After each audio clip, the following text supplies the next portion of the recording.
Welcome everyone to today's webinar. We're thrilled to have you join us as we explore a pivotal moment in the tech industry. As we approach 2025, the convergence of AI, clean energy, and bioengineering is unlocking new opportunities for channel partners like you.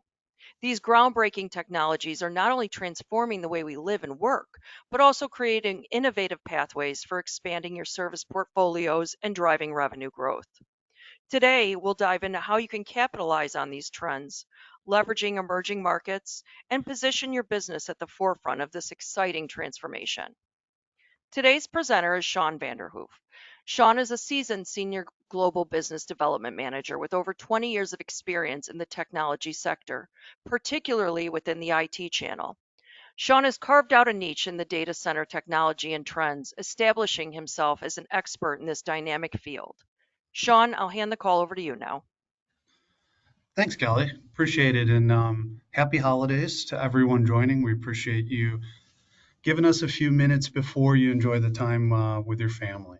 So, as Kelly had mentioned, we're kind of talking about three different evolutions that are sort of happening at once. And AI is probably more known to this group, but there's a lot of other things between energy, bioengineering, that's driving investments that are calling for this specific channel to be utilized, whether it's services, product, hardware, etc.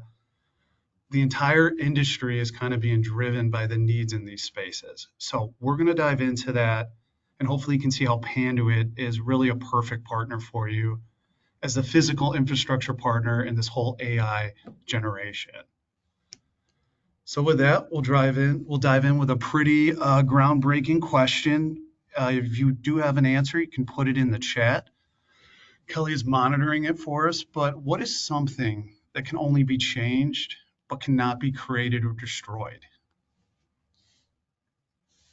Kelly, let me know if we have any teachers' pets, please. Okay, I'm watching the chat box. And I'll give everyone a hint. It is conveniently also in the title of our presentation. But so it's energy, right? So energy comes from the sun, plants, the earth, and really the whole purpose of it is how do we harness it? How do we utilize it? How can we take advantage of something like the sun? And that's what we're trying to do with solar, and there's nuclear evolutions that are happening as well. But really specifically, the sun puts up enough energy to the earth in an hour that could actually power the entire planet for a year. And just kind of think about that as we go through this. You don't have to be like a solar whiz kid or anything, just to understand that energy in particular is becoming so vital with our evolution with AI that's driving some of the data center needs, that being able to harness it is really going to be a game changer for companies moving forward. So a couple other things, right? So we've got our three evolutions, but artificial intelligence and biotech engineering as well. AI, just looking at the spending, 65 billion spent through the first quarter of 2020 over a 10-year period, and that's essentially going to double. That's where the investments are, and they're going into companies in the USA, China, in particular, that are actually working hand in hand to build these technologies to make companies more efficient in the way that they operate. And they're coming to this space, to you guys, to help them along that journey. Biotech engineering is something I think is incredibly interesting. It probably doesn't fall specifically on this group, but there's so much money going into this space that we'll tie into in a bit, that the actual integration and IT channel market is where they're coming, because these are AI journeys. 99.9% of all DNA is actually the same. It's that 0.1% that they're working on that really makes us all unique. And if you think about it, it's been around forever. Winemaking is a perfect example of it, and it's really just evolved. I mean, we're at the point now where you hear about like cloning mice, but now we're creating cancer treatments, insulin, food, and kind of the sky is the limits for where this goes. But the important thing to just remember is that the investments and the dollars are going into this space. And that's what matters. How do we help folks achieve their respective journey? So like I said, we have these three evolutions going on at once. we're pretty used to one going on. Industrial revolution, the dot-com boom. I in particular throw virtualization in there as well. So there's three things, and they're kind of all utilizing AI, and AI is really what is escalating it all. But you look at energy. We've all heard about solar, and and you can have your own opinions on that. But the cost of it is actually down 90%. So if you think back to the beginning about, how do we actually harness this free energy, which we're getting from the sun or the earth or what have you, how do we turn that into something that we can use? Lithium, what is now kind of more of the cutting edge UPS technology, the cost of that is down. And we always knew there was going to be a time where the cost of lithium was going down, while the traditional UPS battery cost of lead acid is going up to make it much more efficient to switch over to lithium. They last longer, et cetera. But the cost is down 30%, 17% of all cars sold are electric. That's expected to double. Whether you're into the electric car or not, it's important to understand that that's where the trends are going. I mean, that's where investments, that's where companies are going to pop up to help folks along that journey. And I think the most interesting part is that you're going to start seeing energy move from a commodity, ComEd, et cetera, to a tech investment. Data centers already are trying to repurpose nuclear plants, building their own solar farms because they're running out of power on the grid. So that's a massive challenge, and it could be a big game changer for those that actually are able to harness it properly. AI in particular, I know we all have our own understanding of it, whether it be ChatGPT or robots, but I think one thing that was kind of interesting is the example from the Olympics. At the Olympics, they have their Olympic village where they all live and et cetera, and it was kind of nuts, but they essentially, all the athletes had their own personal assistant, basically an expert following them around, helping them, here's where I can get food, here's where I can go train, here's where I can get a break, et cetera. That was traveling around with them, and they all had access to it. Think about that from a school level. Children, kids will essentially have tutors in every subject, PhD level experts kind of just surrounding them, enabling them to be the student that they're aspiring to do. And think about that in the workspace as well. Think instead of jobs being removed, what you're going to start seeing is more capabilities of an individual. If you're able to harness all these different, say, experts in all these different areas of what it is that you're supposed to do, it just makes you that much more of an efficient employee. We're seeing this with driverless cars. 42,000 people last year died in car accidents, unfortunately. Zero of them were from autonomous cars. Obviously, there isn't a ton of them out there right now, but they are. And if you think of the safety behind that, you think of sort of the efficiency, that's just going to continue to expand and to expand into other parts of our transportation industry. Bioengineering, like I said, I think it is amazing. But if you look at the dollars going into it, I mean, $3 billion was spent to crack the first human genome. And now those costs are down to like $200 to perform some of the tests. You think about transplants, limbs, et cetera, cancer treatments. This is where it's all going. The venture capital investment in this space is up 100% since 2012. So you don't have to necessarily want to eat food, a steak grown from a laboratory, just to understand that this is the evolution of where markets are being sprung up. This is the space through utilizing AI, through harnessing energy, that companies are looking for your guidance and helping them through the journey. And so what does all this lead to? This is interesting information, but why does it matter? Excuse me, my screen is frozen here.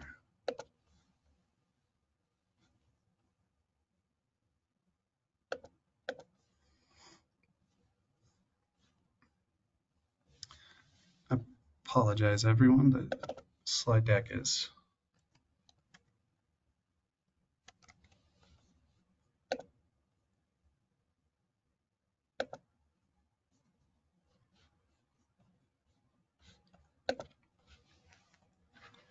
Sean, maybe There we oh wait, go. I think it's moving. Everyone, Okay. very sorry about that.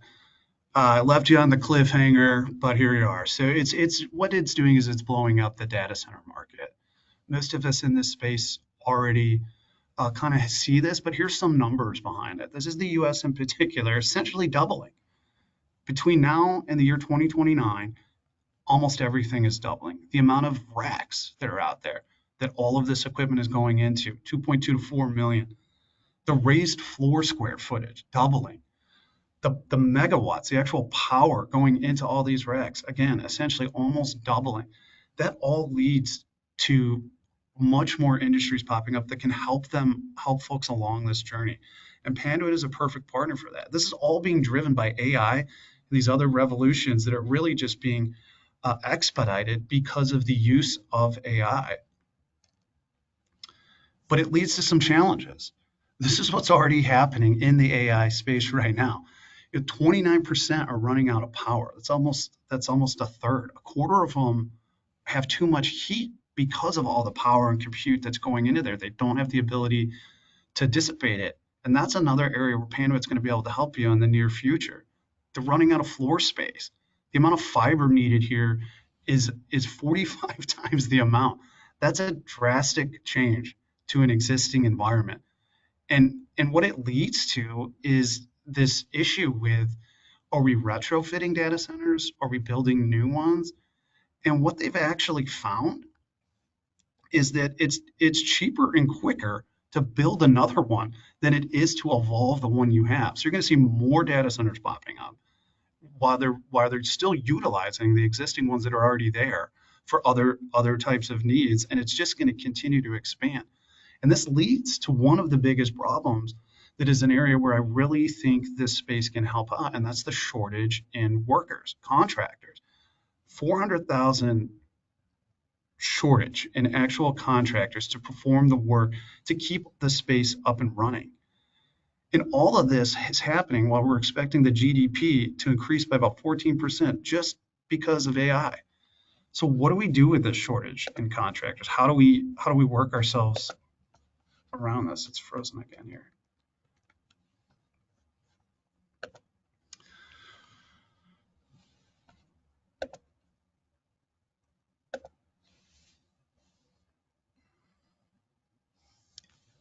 Apologies, everyone. But so that is leading to some trends in the actual workspace. The hyperscale capacity is expected to triple.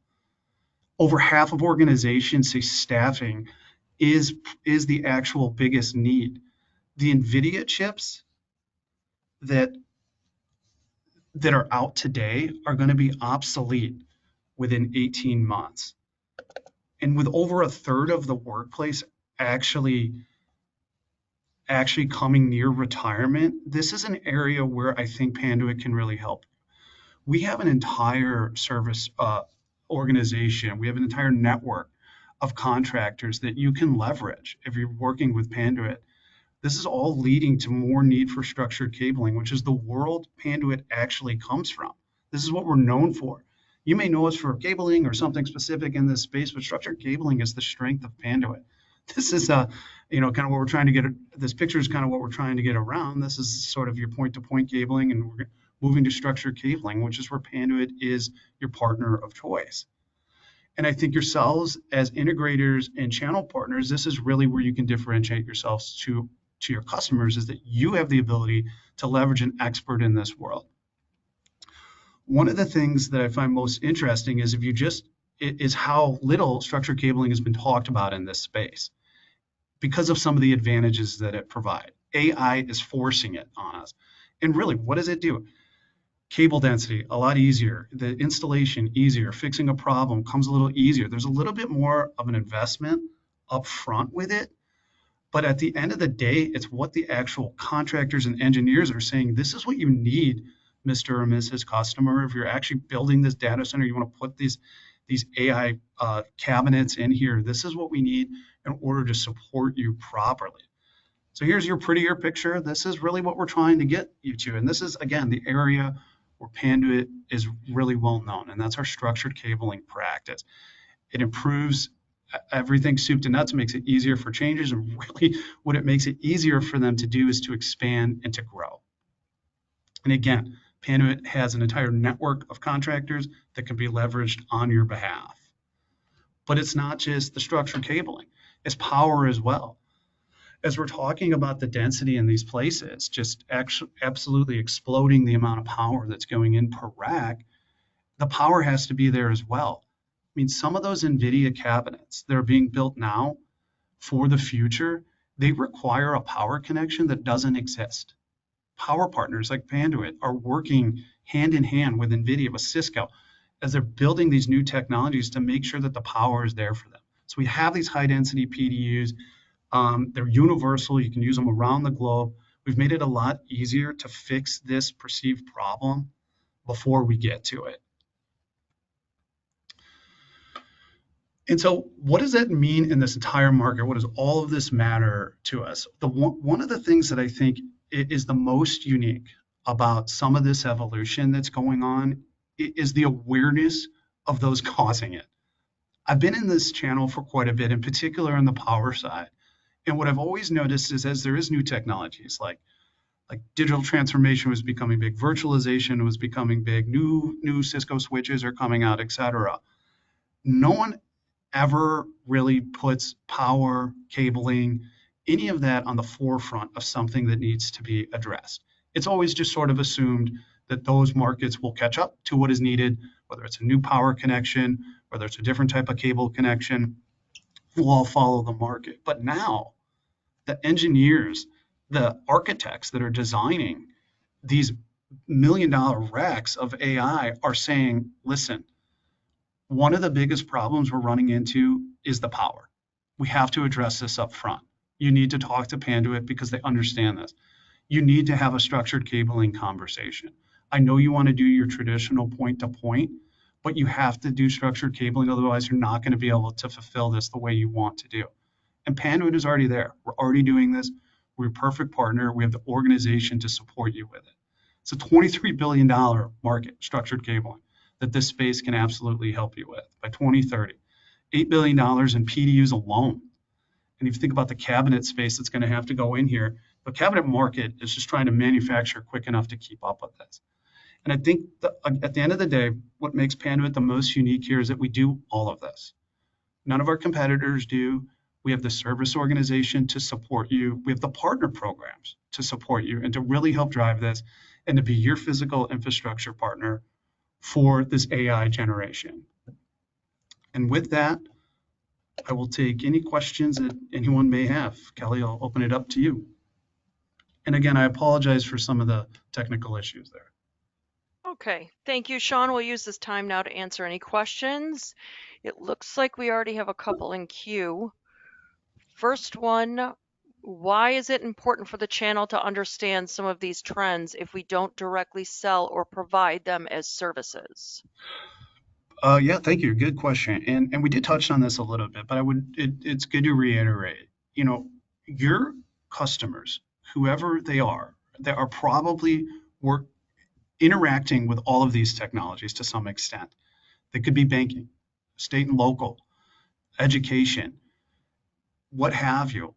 All of these trends are driving their business models. So you being up to speed on it and knowing you have a partner that can kind of help you through the journey, I think is invaluable. Okay. Do any AI partners validate your solutions?